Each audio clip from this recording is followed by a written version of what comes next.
everybody. While the first session of this debate had to do a lot with reports and facts and so on and so forth, I'm sure this second session will be all about emotion.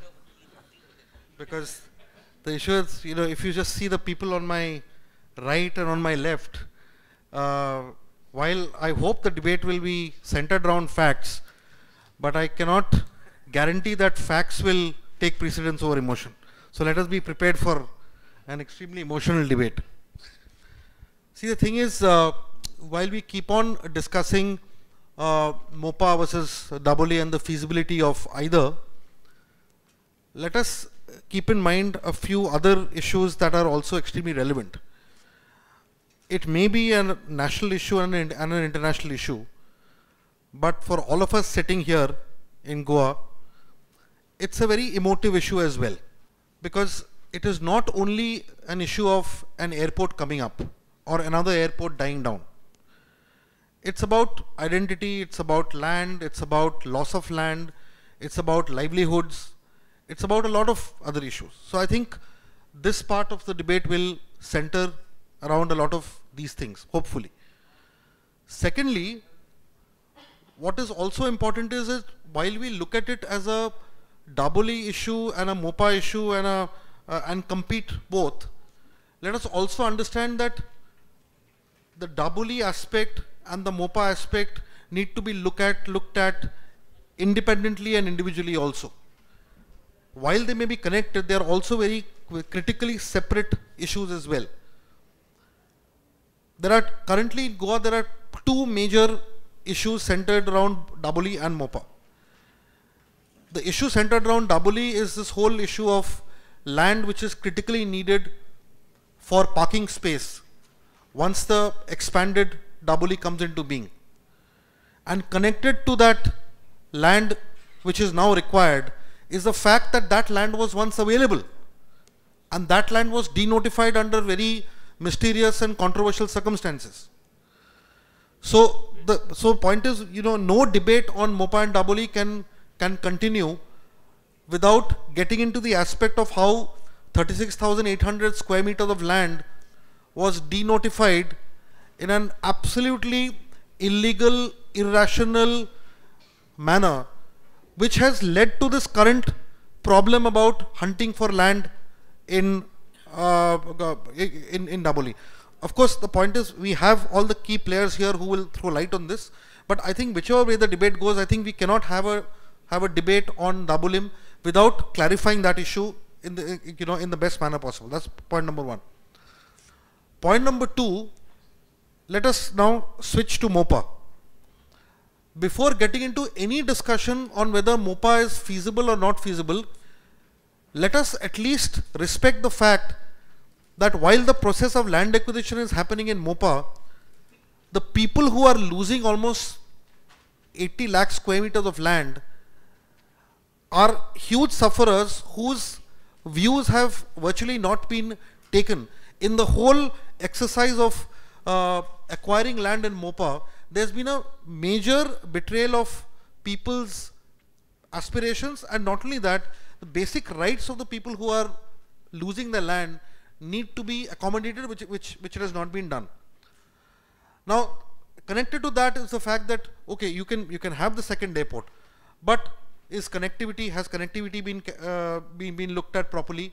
Have highways been factored into these plans? Have fast moving rapid transport been factored into these plans? So I think all of these issues need to be looked at. But I think I will start with Reginald on my right, and we'll start with this order, and ask Reginald to kind of dwell on these issues. But specifically, if Reginald can take the Dabolim issue first, we'll be grateful. See, Dabolim, whether it is very clear in the previous debate that two airports are not possible, not feasible. So the question is, I would say that if Dabolim is not feasible, if Dabolim will not subsist or will not be there, I think Mopa is of no use to Goans. One simple reason that Goans have been fighting for their identity, and Goans have been fighting for their tradition and their culture. Now we have had people who have been agitating for a long time. Regional plan is not taking place is because of identity.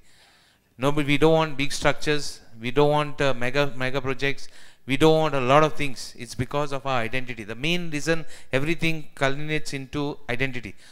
It's because of that we will not be able to have, and we don't wish, the Goans at large don't wish to have, don't wish to lose Dabolim. So if Dabolim doesn't persist per se, we don't want Mopa, or rather, even if Mopa is there, if the land acquisition is complete and is kept there, let the next generation decide whether we are going to, what they are going to do. For the time being, that is not an issue for me. That is my view. Reginald, having been one of the leading journalists who exposed the Dabolim airport and the Mopa scams over the last couple of years, in your opinion, did you think the notification of the Dabolim airport parking land was a scam, or was it not? Actually, according to me, I have said that it has been a scam, and I continue saying it for the simple reason that the process started in 2007 or 2005, and the process started with a well-thought process. It is not started just yesterday and today.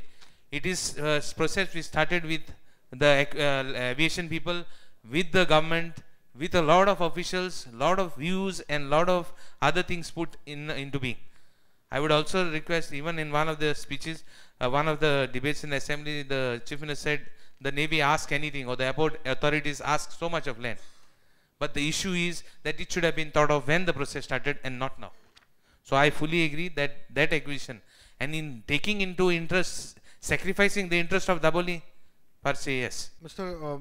Momin Gurino, the Dabolim MLA and the former Deputy Speaker, has been very much a part of this whole debate and the controversy, if I may say so.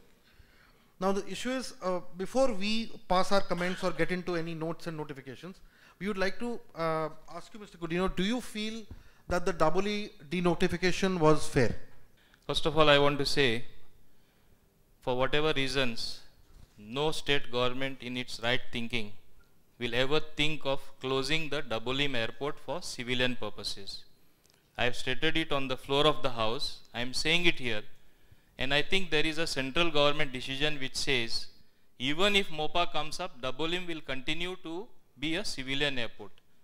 And I have asked the present state government, including the previous state government, get one thing corrected in the cabinet minutes, central government cabinet minutes, say it has to say specifically commercial civilian flights.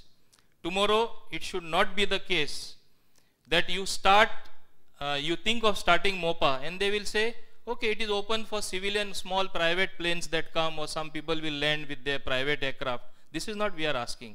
We are saying just as it is continuing, Dabolim is continuing as an international airport today, it should continue as an international airport in future. This is what we are saying.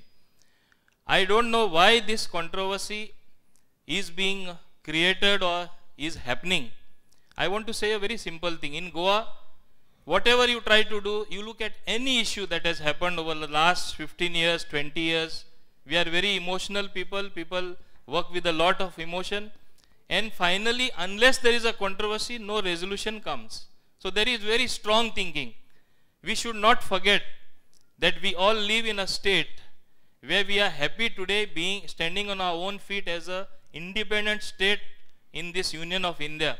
And yet, do not forget, there were a large majority who wanted our merger with Maharashtra. That is the background of our thinking, of our culture, and there are still those people are not dead. They are still alive in Goa. So anything becomes a controversy. And today, my heart breaks to even think that for a moment, we start thinking north versus south, south versus north, Dabolim versus Mopa. My simple proposition is, as far as Dabolim is concerned, I am reiterating it, for the growth in traffic that is taking place all over the world, you cannot imagine what are the figures forecast by different agencies. The actual growth in traffic will far outlive that in the future. There have been so many things that have happened. The exponential growth that has taken place and is taking place is phenomenal as far as India is concerned. I, for one, am not opposed to Mopa only from one angle. I am making it very clear, only from one angle, that in future the growth in air traffic will be so much that we will need another airport so that we can cater to the growing air traffic. Number one. Number two, there was a wide debate here. This aircraft can land there, that aircraft can land there. The length of Dabolim, landing this runway is something like 3,400 or something. And at Mopa you get it more than 4,000 plus, 4,200 or 4,400. We must remember, when Bill Clinton was the president of the United States of America, when he came to India, he made a special request that he wants to visit Goa. His visit could not be considered because the length of, they wanted a longer length of the runway, and they said that his plane Air Force One just cannot land in Goa. I am bringing this to the notice and reminding the people. It was widely reported. It is a matter of fact. Now, as far as Dabolim is concerned, no one says that, no one is making a case, and I for one, being the Dabolim MLA, at no cost will allow, I am not being emotional, I will never allow the Dabolim airport to be closed. And one fails to realize certain things that are not happening. It is only wishful thinking. Navy, if it had moved away to Karwar, or for that matter, even Mopa could have been given to them, Dabolim could have catered perhaps with various modifications to entire civilian traffic, maybe for the 25 years, 30 years, 50 years. But it is only wishful thinking. Navy will never ever move, this defense establishment will never ever move from Dabolim. In spite of the directives of the present Prime Minister, with the intervention of the previous government, which I am privy to information, they were supposed to transfer something like 12.52 acres of land to the Airport Authority of India. The former director is here, he will bear with me. Till today, not a single inch of land has been transferred. There was a meeting which took place with them, with the highest officials from the naval authorities, with the governor presiding over the meeting, chief minister being there. Thereafter, going to the prime minister, the defense minister, not a single inch of land was given. We are talking here of certain points where there could be explosive situations, where there could be accidents. They have got a fuel dump right where the present parking of the planes take place, where the new terminal is getting ready. We had requested them, you have a fuel dump next to the Naval Museum, which is a little far away. Even if you want this fuel dump, we'll move it little far away. Don't put it in the civilian area where the aircrafts are going to be parked. Moment, Let me finish. I'm not interrupting you. I'm only requesting you to take your discussion onto a certain key No, points that's that why. you raised. After this, then it will leave ground. Yeah, because the double denotification. Yes, is a I'm critical coming issue. to that. I'm coming to that. Therefore, I'm coming to that. This is where this particular fuel dump is there. Imagine if there is an accident, what will happen? The entire terminal, all the planes, amount of accidents or amount of people that could die as a result. Navy is just not budging. The constraint expressed here by various speakers, which remains as a matter of fact, 8:30 to 1 o'clock in the afternoon, no commercial airline or no private plane is allowed to land. This is the prime time for the functional purpose for any airport, for any airline to land and take off anywhere in the world. Your prime time you are not allowed, you have no hopes of being allowed.